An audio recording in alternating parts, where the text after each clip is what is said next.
Mga kakaibang tirahan ng mga tao sa mundo. Karamihan sa mga tao ay may kakayahang manirahan sa kahit anong klima at sari-saring sitwasyon ng mga lugar. Pero ang mga lugar na to ay maaaring nakadepende sa iba't ibang mga nakasanayan sa kultura, geographic conditions at personal na pananaw. Gayunpaman, narito ang 10 lugar sa buong mundo na maaaring ituring ng ilan na kakaiba o hindi karaniwan para sa pamumuhay ng tao. Kaya tara, simulan na natin. Coober Pedy, isang bayan na matatagpuan sa Timog Australia. Kilala sa kanyang industriya ng pagmimina ng opal. Matatagpuan ito sa outback ng Australia at itinuturing na may matinding desert climate. Isa sa pinakakaibang aspeto ng Coober Pedy ay marami sa mga residente nito ang naninirahan sa ilalim ng lupa, sa mga tahanan na inukit sa bato, na nagbibigay ng ginhawa mula sa matinding init. Ang bayan na ito ay nakakahatak ng mga bisita na interesado sa pagmimina ng opal at tanawin ng disyerto, na nagresulta na maging isang sikat na destinasyon ng turista sa rehiyon. Matmata, isang maliit na baryo na tinatawag na Berber na matatagpuan sa timog ng Tunisia. Kilala sa kanyang natatanging mga tirahan sa ilalim ng lupa na inukit sa malalambot na bato ng disyerto.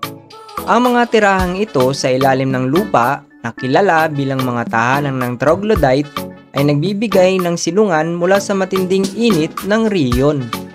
Ang troglodyte ay isang salitang Ingles na nangangahulugang isang tao o grupo ng tao na naninirahan sa mga kuweba o tirahan na inukit sa ilalim ng lupa.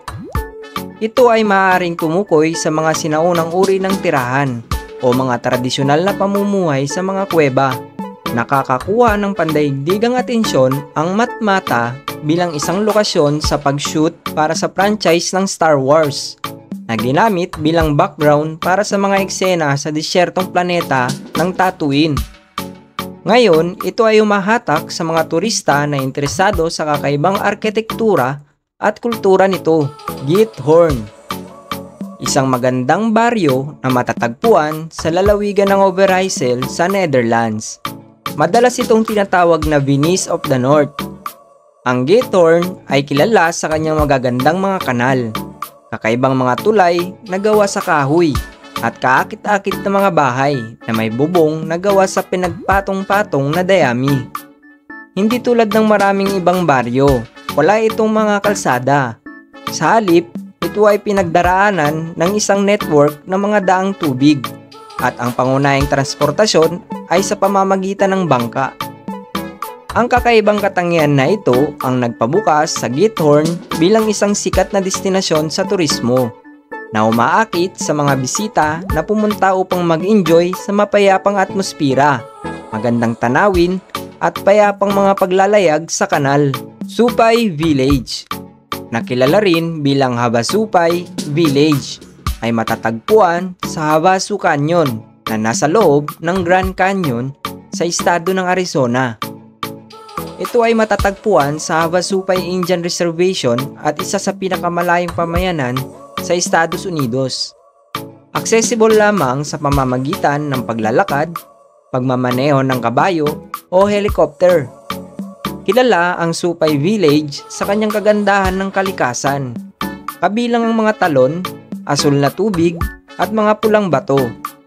Ito ay naglilingkod bilang tulay patungo sa mga sikat na hiking destinations tulad ng Havasu Falls, Mooney Falls at Beaver Falls, na umaakit sa mga outdoor enthusiasts at turista na naghahanap ng pakikipagsapalaran sa masukal na tanawin ng Grand Canyon. Slab City, ito ay isang hindi nakarehistrong pamayanan na matatagpuan sa Sonoran Desert ng Imperial County, California, USA. Ito ay matatagpuan humigit kumulang na 156 na milya sa hilagang silangan ng San Diego. Ang Slab City ay kilala bilang isang kampo ng mga nakatira ng hindi otorisado. kung saan ang mga tao ay naninirahan sa iba't ibang uri ng pansamantalang tirahan, kabilang ang RVs, trailer, at mga tolda. Ang pamayanan ay tinatag sa mga naiiwan ng dating Camp Dunlap, isang militar na base na isinara pagkatapos ng World War II. Ang Slab City ay nakakuha ng pansin dahil sa kakaiba at alternatibong pamumuhay nito na umaakit sa mga artist, retirado at sa mga naghahanap ng murang pamumuhay. Sa kabila ng kakulangan nito sa mga pangunahing amenities at opisyal na pamamahala, nagkaroon ng sariling komunidad at kultura ang Slab City, kung saan ang mga residente ay nag-oorganisa ng mga kaganapan at aktibidad tulad ng music festival at art show. Whittier, isang maliit na lungsod na matatagpuan sa rehiyon ng Prince William Sound sa Alaska, USA. Ito ay matatagpuan humigit kumulang na 58 milya sa timog silangan ng Anchorage. Kilala ang Whittier sa kanyang natatanging heograpiya dahil matatagpuan ito sa kanlurang gilid ng Kenai Peninsula at napapaligiran ng mga bundok at mga daanan ng tubig. Isa sa mga kagilagilalas na katangian ng Whittier, ang Anton Anderson Memorial Tunnel, ang pinakamahabang pinag-combine na vehicle at railroad tunnel sa Hilagang Amerika na nagbibigay daanan sa lungsod. Kilala rin ang Whittier bilang isang sikat na destinasyon para sa mga outdoor na aktibidad tulad ng panguhuli ng isda, pagkakayak at pagmamasid sa wildlife dahil sa malapit itong lokasyon sa sound at mga natural na lugar sa paligid. Sa kabila ng maliit nitong sukat at malayong lokasyon, meron ang Whittier ng isang masiglang komunidad at naglilingkod bilang isa sa mga natural na kagandahan ng Alaska, Jatinga, isang baryo na matatagpuan sa distrito ng Dimahasaw sa Assam, India. Ito ay matatagpuan sa hilagang silangang bahagi ng bansa.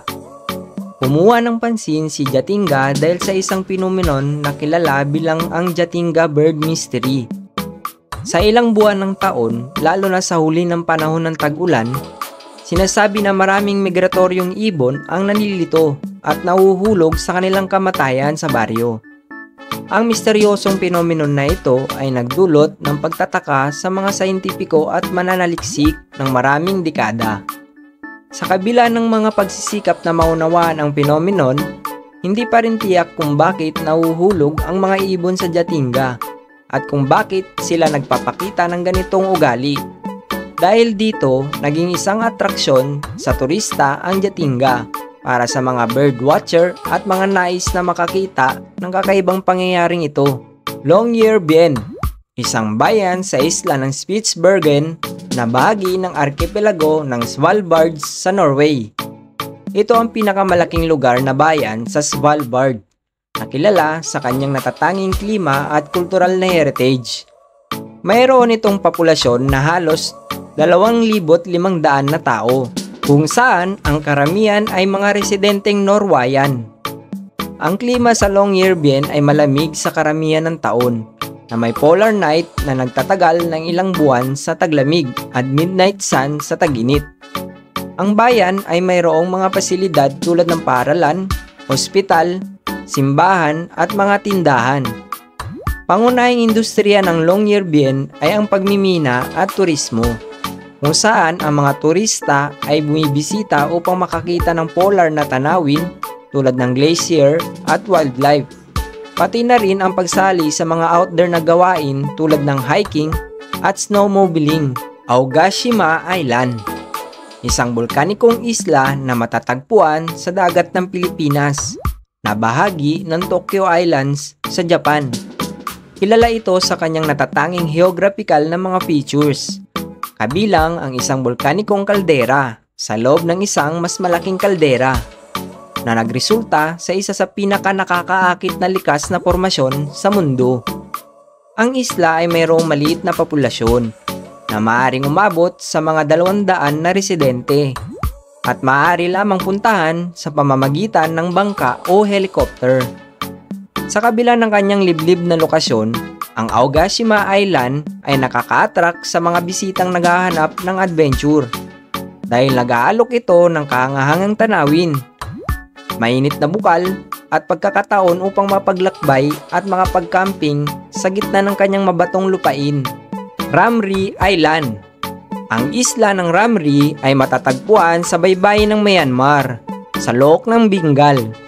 Ito ang pinakamalaking isla sa kapuluan ng Ramri at kilala sa mayaman nitong biodiversity at iba't ibang mga ecosystem. Kabilang ang mga kagubatan ng mangrove at mga baybayin ng wetlands. Ang isla ay nagkaroon ng kasaysayan noong World War II nang maging pook ng labanan sa isla ng Ramri sa pagitan ng mga puwersa ng mga kaalyado at ng Imperial Japanese Army. Ang isla rin ay kilala sa kanyang populasyon ng saltwater crocodile na naninirahan sa mga mangrove sa paligid ng isla. Ang isla ng Ramri ay nag-aakit ng mga turista na interesado sa kalikasan at kasaysayan. Ang mga nakatira ay nag-aalok sa mga bisita ng mga pagmamasid ng mga ibon, buhaya at pagsusuri sa mga relics na naiwan ng World War II. Ito lamang ay ilang halimbawa ng mga natatanging lugar kung saan pinili ng mga tao na magtayo ng kanilang mga tahanan. Bawat isa ay may kanya-kanyang natatanging katangian at mga hamon sa buhay. Ikaw kaibigan, kakayanin mo ba tumira sa maladesyertong tirahan, mga nagyayelong paligid, o isa sa mga nabanggit na lugar? Comment down below para malaman namin ang sagot mo. Maraming salamat sa panonood at kung isa ka sa mga nag-iinteresado sa ganitong topic, please like and subscribe